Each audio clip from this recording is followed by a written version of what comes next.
तो चलिए बढ़ते हैं आज की कहानी की ओर। दोस्तों, जब मैं ऑफिस से काम करके घर की तरफ निकल रहा था तो उस वक्त मौसम काफ़ी ज़्यादा ख़राब था। बारिश हो रही थी और साथ ही बिजली ज़ोरों से कड़क रही थी। मैं अपनी कार के अंदर बैठकर काफ़ी ज़्यादा डर रहा था और घर की तरफ बढ़ता हुआ चला जा रहा था। तभी अचानक से एक ज़ोरदार बिजली कड़की, जिसके चलते मेरी जान हलक में आ गई थी। मौसम खराब होने की वजह से ज़्यादा लोग इस रास्ते से सफ़र नहीं कर रहे थे और इसी के चलते हुए मैं भी गाड़ी को काफ़ी स्पीड में भगाए जा रहा था। तभी अचानक से एक ज़ोरदार आवाज़ आई और ये आवाज़ सुनकर मैं डर के मारे अपनी ड्राइविंग सीट पर ही छटपटा गया और फिर मुझे बाद में एहसास हुआ जैसे मेरा गाड़ी का टायर पंचर हो गया है।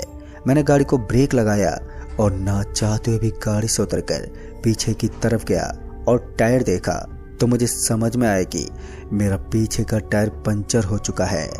इस चीज़ को देखकर मुझे काफ़ी ज़्यादा गुस्सा आ गया था। एक तो मौसम इतना ज़्यादा ख़राब था और ऊपर से गाड़ी के टायर को भी पंचर अभी होना था।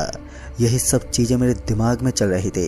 तभी मैंने अपना मोबाइल और पर्स पहले ही गाड़ी के आगे वाली सीट पर डाल दिया था ताकि बारिश के चलते हुए ये भीगकर ख़राब ना हो जाए। मैं वापस से अपनी गाड़ी की तरफ गया तो मैंने जाकर गाड़ी की डिग्गी खोली तो गाड़ी की डिग्गी में टूल बॉक्स और टायर रखा हुआ था। अभी मैं अपने टायर को बदल ही रहा था कि कुछ ही मिनटों बाद वहां से एक बाइक बड़ी स्पीड में गुजरी और तभी अचानक से उसका पिछला टायर स्लिप हो गया और इसी के चलते वो आदमी अपने बाइक के साथ काफ़ी दूर लुढ़कता हुआ चला गया। इस भयानक एक्सीडेंट को देखकर मेरी रूह कांप गई। मैं इतना तो समझ गया था कि ये आदमी जिसका एक्सीडेंट हुआ है वो बहुत ही बुरी तरह से घायल हुआ होगा। अब मैं ऐसे मंजर को अपनी आंखों के सामने देखकर मैं अपनी जगह पर खड़ा हो गया और मैंने इधर उधर देखा, लेकिन मदद करने के लिए वहां पर कोई भी मौजूद नहीं था। जिस हिसाब से वो बाइक वाला गिरा था उसको देखकर साफ समझ में आ रहा था कि उसको काफ़ी ज़्यादा चोट आई होगी। इसी के चलते हुए मैं अपनी जगह से खड़ा हुआ और उसी दिशा में भागने लगा और मैं उस घायल बाइक वाले के पास पहुंचा तो मैंने देखा कि वो दर्द से करा रहा है और उससे दूर जाकर उसकी बाइक गिरी हुई है। बारिश तो तेज हो ही रही थी और मैं भी भीग चुका था। इसकी हालत देखकर मुझे नहीं लग रहा था कि इसके पास ज़्यादा समय बचा हुआ है। वो बाइक वाला घायल ज़मीन में दर्द से करा रहा था। अब मुझे समझ में नहीं आ रहा था कि मैं करूँ तो करूँ क्या, लेकिन मेरे पास सिर्फ और सिर्फ एक रास्ता मौजूद था कि मैं वापस से अपनी गाड़ी की तरफ भागकर जाऊं और गाड़ी में पड़े मोबाइल को उठाकर एम्बुलेंस को कॉल कर दूं और ठीक मैंने ऐसा ही किया। तभी मैं भागता हुआ वापस से अपनी कार की तरफ गया और जाकर आगे की सीट में पड़े उस मोबाइल को निकाला और निकालकर एम्बुलेंस को कॉल लगा दिया और अभी हुए एक्सीडेंट की सारी घटना उस एम्बुलेंस वाले को लोकेशन के साथ दे दी। मेरे पीछे वाली सीट में पानी पड़ा हुआ था तो मैंने पानी की बोतल उठाई और उठाकर वापस उस घायल व्यक्ति की तरफ जाने लगा। जब मैं उसके पास पहुंचा और जाकर उस घायल व्यक्ति को पानी पिलाने लगा तो वो घायल व्यक्ति मुझे अपनी नम आंखों से देख रहा था और इतनी ही देर में एम्बुलेंस भी वहां पर आ चुकी थी। एम्बुलेंस वालों ने तुरंत ही इस आदमी को देखा और एम्बुलेंस में उठाकर ले गए। इस एम्बुलेंस वाले को देखकर बड़ा ही मुझे अजीब लग रहा था क्योंकि ये नॉर्मल एम्बुलेंस वाले की तरह नहीं थे, क्योंकि दोनों ही लोगों की आंखें बिल्कुल लाल थी। इन दोनों एम्बुलेंस वालों को देखकर ऐसा लग रहा था मानो कई दिनों से ये दोनों लोग सोए नहीं हैं। इसके अलावा इनकी हरकतें काफ़ी अजीब थी और इनके बात करने का तरीका भी काफ़ी अलग लग रहा था। ये सब चीज़ें अपने साथ कई सवाल पैदा कर रही थी, लेकिन मैंने भी इन सभी चीज़ों पर ध्यान नहीं दिया था क्योंकि रात का वक्त था। तो मैं समझ गया था कि हो सकता है काम करते करते ये एम्बुलेंस वाला थक चुका हो, जिसकी वजह से इनका नेचर इतना ज़्यादा बदला हुआ दिखाई दे रहा है। जब वो एम्बुलेंस जाने लगी तो मेरी नज़र उस एम्बुलेंस के पीछे वाले नंबर प्लेट पर गई, जिसे देखने के बाद मेरे होश उड़ गए। दरअसल मैंने देखा कि उस नंबर प्लेट वाली जगह पर नंबर ही नहीं लिखा है बल्कि उस पर लिखा हुआ था मौत। मैं ये चीज़ देखकर काफ़ी ज़्यादा हैरान हो गया था। मुझे समझ में नहीं आ रहा था कि नंबर प्लेट की जगह आखिर कोई मौत क्यों लिखेगा, लेकिन अब मैं ये चीज़ देखकर काफ़ी ज़्यादा हैरान हो गया था। मुझे समझ में नहीं आ रहा था कि नंबर प्लेट की जगह आखिर कोई मौत क्यों लिखेगा, लेकिन मैंने ये समझने की कोशिश भी नहीं की थी। रात का समय था तो मुझे लग रहा था शायद ये मेरा कोई वहम होगा क्योंकि मैं भी काफ़ी ज़्यादा थक चुका था। और कभी कभी थकान में होता है कि जो चीज़ नहीं होती है वो चीज़ भी दिखने लगती है। इसी के चलते हुए मैंने इस हकीकत को वहम समझ लिया था, जबकि मुझे इस बात का आगे पता चला कि मैं पूरी तरीके से गलत था। अभी जो बाइक से एक्सीडेंट हुआ था, जो कि बुरी तरह से चकनाचूर हो गई थी, तो उसको उठाकर मैंने वहीं साइड में खड़ा कर दिया। अब मैं वापस से अपनी जगह पर आकर खड़ा हो गया था और आकर अपनी कार के टायर को बदलने लगा और लगभग मेरा काम अब हो ही चुका था कि तभी मैं अपने टूल बॉक्स को डिग्गी में रखने जाने वाला था कि तभी मुझे एक गाड़ी फिर से आती हुई दिखाई दी। जब वो मेरे करीब आ गई तो मैंने देखा कि वो कोई गाड़ी नहीं बल्कि एक एम्बुलेंस है। वो एम्बुलेंस वाला मुझे देखकर वहीं पर अपनी एम्बुलेंस रोक देता है और मुझसे पूछने लगता है कि भाई साहब, यहाँ पर किसी का एक्सीडेंट हुआ है क्या? अभी अभी किसी ने कॉल किया था मुझे। उस एम्बुलेंस वाले की इस बात को सुनकर मानो मेरे पैरों तले ज़मीन ही खिसक गई हो और मैं सदमे में चला गया था। उस एम्बुलेंस वाले को देखकर मैंने बोला, मैंने आपको कॉल किया था, पर आप अभी आए हो तो आपसे पहले वो कौन था जो अभी थोड़ी देर पहले एम्बुलेंस लेकर आया था और उसे ले गया? मैंने बड़ी हैरानी के साथ वो एम्बुलेंस ड्राइवर का चेहरा देखते बोला। एम्बुलेंस ड्राइवर जल्दी से अपनी गाड़ी घुमाकर मुझे अपने पास बुलाने लगा और मुझसे बोला, यहाँ ज़्यादा देर तक रहना सुरक्षित नहीं है, जल्द से जल्द निकल जाओ यहाँ से। उसकी आवाज़ में मुझे डर साफ साफ दिखाई दे रहा था। उसका डरा हुआ चेहरा देखकर मुझे इस चीज़ का एहसास हो गया था कि आने वाले समय में मेरे साथ कुछ बुरा हो सकता है। और इतना बोलते ही एम्बुलेंस ड्राइवर वापस से अपनी एम्बुलेंस मोड़कर काफ़ी तेज़ी से यहाँ से निकल गया था। तभी मैं जल्दी से जाकर अपनी कार में बैठ गया और कार को स्टार्ट करके आगे की तरफ जाने लगा।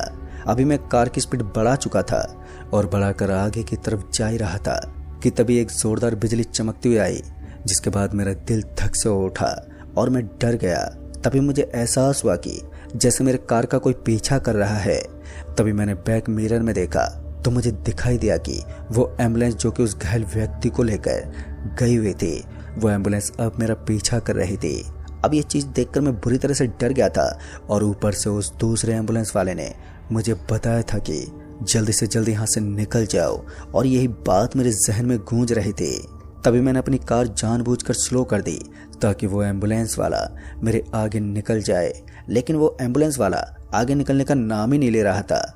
वो बस लगातार मेरा पीछा करता हुआ चला जा रहा था। मैं बैक मिरर से बार बार उसे देख रहा था, लेकिन वो मेरा पीछा करना छोड़ ही नहीं रहा था। फिर इसी के चलते हुए अब मुझे डर लगने लगा था। अब मेरे पास सिर्फ और सिर्फ एक ही रास्ता बचा हुआ था कि मैं अपनी कार को साइड में करके रोक लूं ताकि वो एम्बुलेंस वाला मेरा पीछा करना छोड़ दे और वो आगे निकल जाए। मैंने ठीक ऐसा ही किया। मैंने अपनी कार को एक जगह पर रोक दिया और मेरे रोकते ही वो एम्बुलेंस वाला भी अपनी एम्बुलेंस को मेरे पीछे लाकर रोक देता है। और अब बारिश भी रुक गई थी। मुझे कुछ भी समझ में नहीं आ रहा था कि मैं करूं तो करूं क्या। फिर कुछ देर देख लेने के बाद मैंने देखा कि जब वो एम्बुलेंस वाला जाने का नाम ही नहीं ले रहा था तो मैं डरते डरते अपने कार से नीचे उतरा और मेरे पीछे खड़ी एम्बुलेंस की तरफ जाने लगा। मुझे बारिश के चलते हुए साफ साफ तो दिखाई नहीं दे रहा था कि इस एम्बुलेंस के अंदर कौन बैठा हुआ है। फिर मैं करीब गया और करीब जाकर देखा तो मुझे दिखाई दिया कि उस एम्बुलेंस के अंदर कोई मौजूद ही नहीं है। अब मैं वापस से एम्बुलेंस के पीछे की तरफ जाने लगा, ये देखने के लिए कि इस एम्बुलेंस के अंदर जिस घायल व्यक्ति को मैंने भेजा था वो है या नहीं। पीछे आकर मैंने सबसे पहले इस एम्बुलेंस के नंबर प्लेट पर नज़र डाली तो मैंने देखा कि इस नंबर प्लेट की जगह पर वही मौत का शब्द लिखा हुआ था, जिससे मुझे ये तो पता चल गया कि जो घायल व्यक्ति था वो इसी एम्बुलेंस में था। अब मैं एम्बुलेंस के दरवाजे को खोलने की कोशिश कर रहा था जहां पर उस घायल व्यक्ति को डालकर ले जाया गया था। फिर थोड़ी देर कोशिश करने के बाद मैंने उस एम्बुलेंस के पीछे का दरवाजा खोल लिया। मैंने एम्बुलेंस के पीछे का दरवाजा खोला तो मेरे पैरों तले जमीन खिसक गई, क्योंकि मैंने कुछ ऐसा देख लिया जिसको देखने के बाद मेरी चीखें निकल गई और मेरे हाथ पैर कपकपाने लगे और मैं वहीं जगह पर ही गिर पड़ा।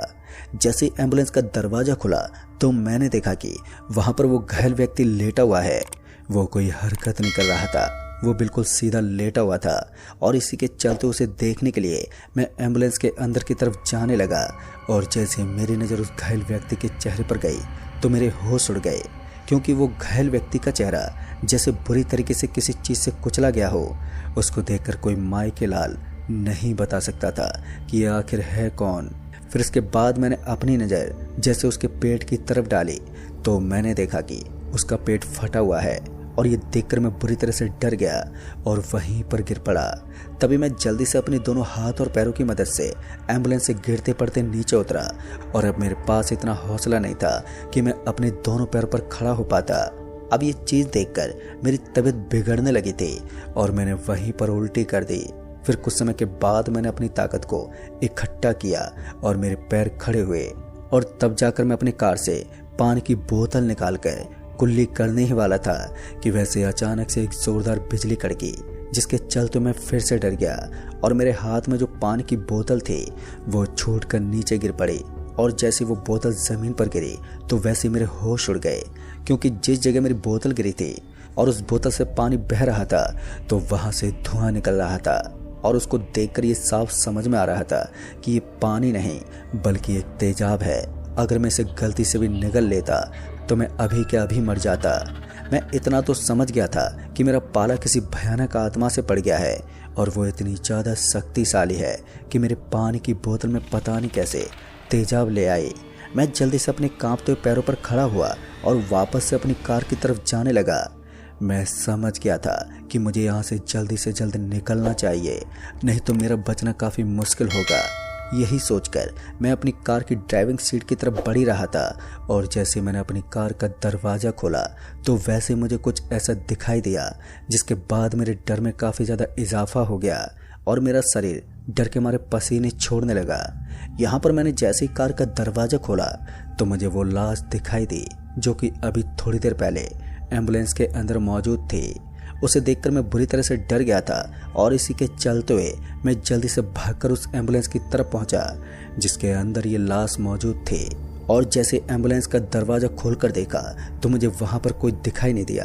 पर अब हैरान कर देने वाली बात तो ये थी कि उसमें जो लाश थी अब वो भी मौजूद नहीं थी, जो कि थोड़ी देर पहले यहाँ पर मौजूद थी।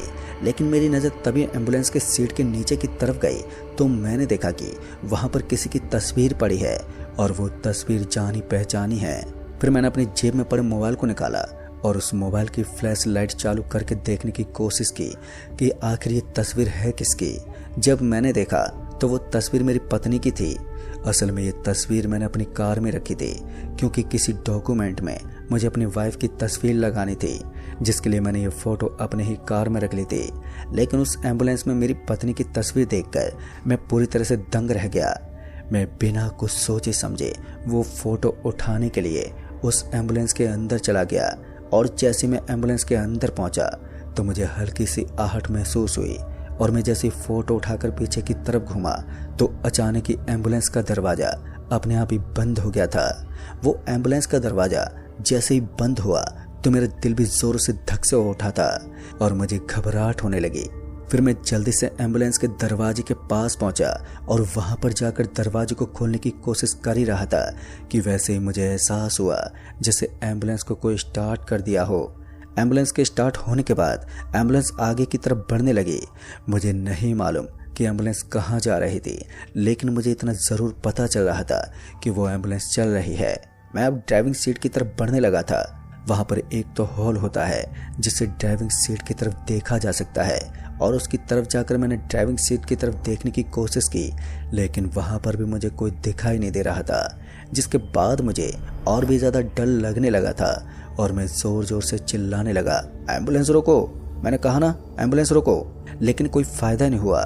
एम्बुलेंस ना जाने कहाँ जा रही थी, मुझे कुछ भी समझ में नहीं आ रहा था। फिर कुछ देर के बाद एम्बुलेंस जाकर एक जगह पर रुक गई, पर मुझे नहीं मालूम था कि ये जगह कौन सी थी।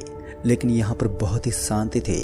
जैसे एम्बुलेंस रुकी तो वैसे ही पीछे के जो दोनों दरवाजे थे वो अपने आप ही खुल गए और जैसे एम्बुलेंस का दरवाज़ा खुला तब जाकर मेरी जान में जान आई और मैं बिना कुछ सोचे समझे उस एम्बुलेंस से नीचे की तरफ उतर गया। और मैंने नीचे उतर कर देखा तो मैंने पाया कि मैं वहीं एक कब्रिस्तान में मौजूद था। तभी मैंने अपनी गर्दन चारों तरफ घुमा कर देखा, जहाँ पर सिर्फ और सिर्फ चारों तरफ अंधेरा पसरा हुआ था, जो कि मुझे और भी ज़्यादा डरा रहा था। अभी मुझे ऐसा लग रहा था जैसे कोई मुझे देख रहा है और मैं खड़ा होकर इस कब्रिस्तान से बाहर निकलने का रास्ता ही देख रहा था कि तभी मुझे एहसास हुआ कि जैसे पेड़ के पीछे कोई खड़ा होकर मुझे घूर रहा है। इसी के चलते मैंने अचानक से गर्दन घुमाई तो मैंने देखा कि वहां पर एक आदमी खड़ा हुआ है। देखने में तो वो बिल्कुल आदमी लग रहा था, लेकिन इतनी रात को कब्रिस्तान में एक आदमी भला क्या करेगा, और अगर ये आदमी है तो मुझे देखकर चुप क्यों है। इस तरीके के कई सवाल निकलकर मेरे सामने पेश आ रहे थे। मैंने उस आदमी को इग्नोर किया और मैं समझ गया था कि वो आदमी जैसा दिख जरूर रहा है, लेकिन वो आदमी नहीं हो सकता, और इसी के चलते हुए मैं यहाँ से जल्द निकलना चाह रहा था। फिर इन्हीं सब चीज़ों को देखते हुए मैं आगे की तरफ बढ़ने लगा कि तभी मेरा पैर एक कीचड़ में चला गया जहाँ पर हल्का पानी भरा हुआ था, और जैसे मेरा पैर उस पानी में गया तो उसके बाद मेरे साथ कुछ ऐसा हुआ जिस पर यकीन कर पाना बहुत ही ज़्यादा मुश्किल था। फिर इसके बाद मुझे ऐसा लगता है जैसे किसी ने मेरा पैर पकड़ लिया।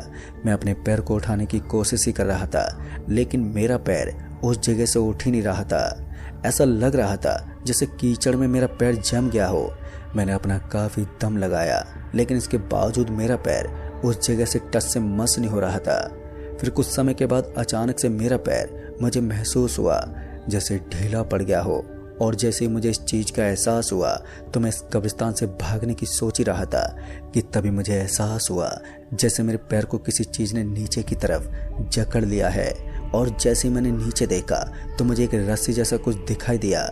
इससे पहले कि मैं कुछ समझ पाता, उससे पहले उस चीज़ ने मुझे बहुत ही ज़ोर से खींचा, जिसकी वजह से मैं सिर के बल गिर पड़ा, और वैसे ही वो चीज़ मुझे खींचकर कहीं पर लेकर जाने लगी।